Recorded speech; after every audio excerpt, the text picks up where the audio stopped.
Hi, so the day 2 of the 4th test is over, and we can now safely say that there is one team which has clear edge over the other, and that team is England.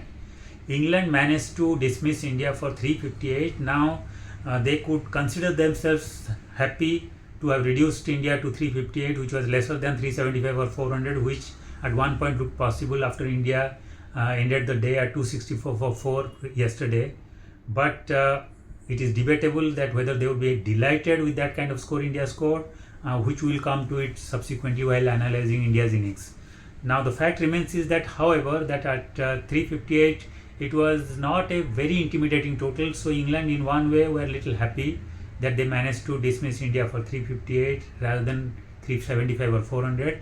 And then when they came into bat, they got the best of condition under a cloudless sky, and then Dockett and Crawley punished Indian bowlers left, right, centre to score at more than 5.5 runs per over for most part of their opening partnership, and they took the total to 166 for no loss, at which moment there was an error, and that error was conducted by both the openers within a span of 38 runs. First, Crawley got out to an innocuous ball from Jadeja, where he should have actually gone on to reach his 100 and really gone on to score a big century to completely seal the game in England's favour. But then he allowed his concentration to lapse, and he got out at 84, where a century was on a platter for him.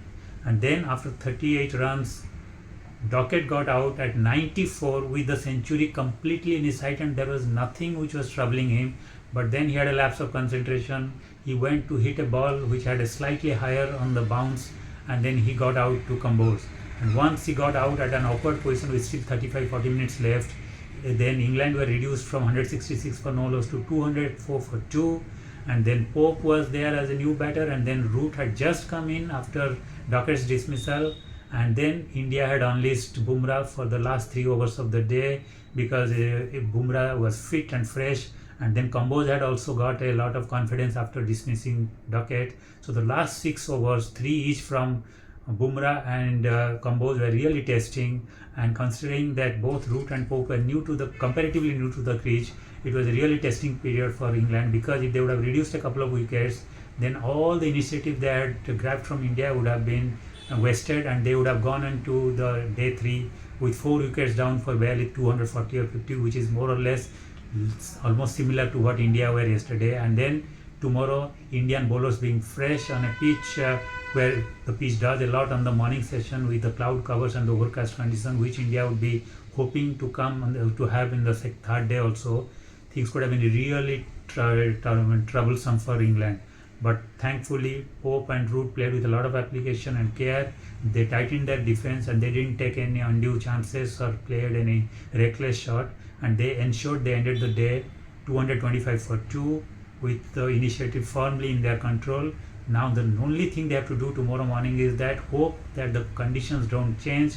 There is not much of a cloud cover, but whether there is cloud cover or not, being top order batters and who have already spent some time on the second day today, they should be able to navigate the opening fresh spell from Bumrah and Siraj and Kamboj, and try to ensure there is minimal damage or attack or the loss for England in the first hour. Once if they can manage to achieve that, then the ball being softer at 45.2 overs today, it's around 45 overs old, then they can really utilize the soft ball to score heavily with the kind of stroke players they have, especially with Brook and Jamie Smith to come and Stokes there. They can really punish India. But for that, they have to ensure that they don't give out wickets to Bumrah or Siraj like the way they have been giving in the second test and third test. They should ensure that they try to do whatever possible to go through the opening spell of the 2 Indian seamers or the frontline seamers without much damage. And if they can manage that, then the initiative that they have grabbed today would really get amplified and get fructified and really get translated into a match winning kind of an initiative. So for that we have to wait tomorrow. Now let's come back to the morning session. Yes, India were 264 for 4 and they just added 90 runs, but let's not forget that just like first day, in the morning session there was a cloud cover, the ball was seaming around prodigiously, and England bowlers were getting plenty of help.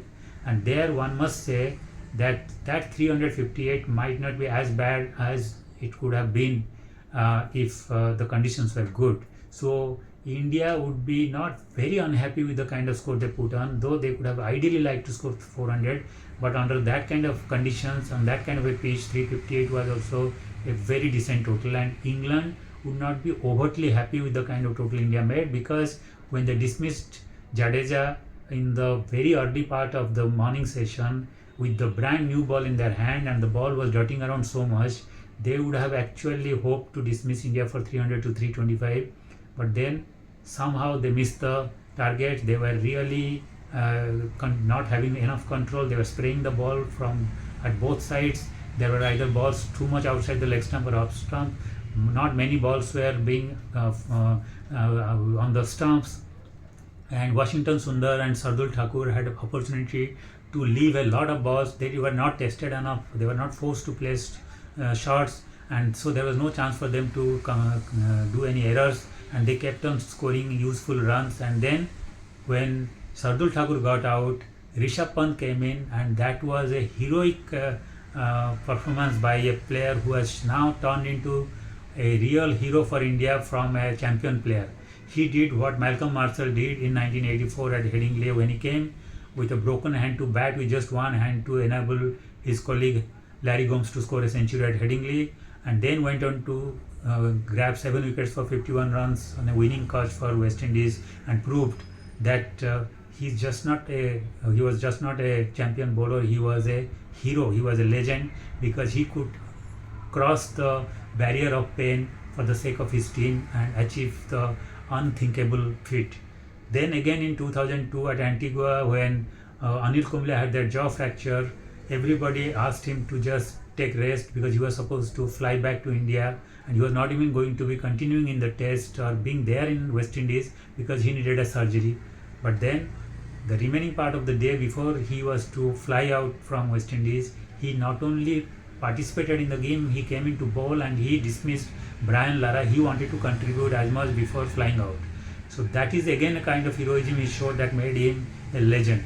And last but not the least, in 2009, Graham Smith, with double fracture on his left thumb, was not supposed to even be there in the dressing room. He was supposed to be under medical care. But when they were staring at defeat and there was no wicket left, he came at the last week as the last man in, by borrowing a jersey from his teammate, because he wanted to take a few blows to see if he could delay the defeat. Ultimately, he might not have been able to delay the defeat, but the kind of bravery he showed, the kind of application he showed, the kind of character he showed as a captain, that made him a legend, and that made him earn the respect from not only his teammates or his fans, but from people all around the world and from his opponents, the Aussies.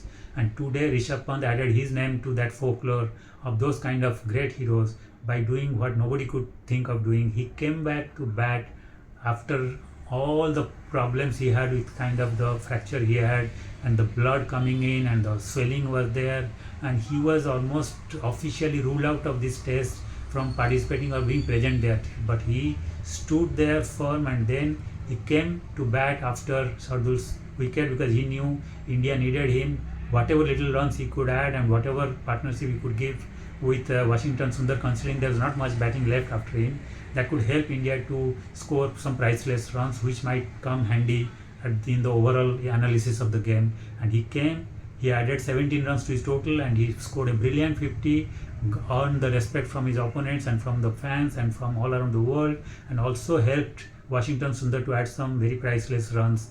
And then he did his part to the best of his ability, and even beyond his ability, and considering the kind of handicap he had, hats up to him for the heroism he showed, and salute to him. So yes, India minus 358, which looked decent, but unfortunately when they came into bowl, the conditions had completely changed. There was bright sunlight, there was no cloud cover, and Duckett and Crawley punished Indian bowlers. They added 166 runs, and that actually changed the momentum of the game and took all the initiative back into the England corner. And finally, even though they lost a couple of wickets, 225 for 2 definitely is a very handy total, and England looks poised to score big tomorrow, and then they can really control this game. But however, If there is cloud cover, if Bumrah and Siraj bowl and utilize that cloud cover better than the English bowlers, which they have been pretty ordinary in the first 2 days in the first sessions. If India doesn't do that mistake and utilize that conditions, then they can really come back to the game big time. But for that, we have to wait for tomorrow to see how the game goes, whether England can really create more daylight between them and India by building on the great initiative they have already achieved, or whether India is going to pull back the game, pull back the initiative from England and come back with a fantastic performance in the first session with their bowling. We have to wait for tomorrow to find out. Thank you.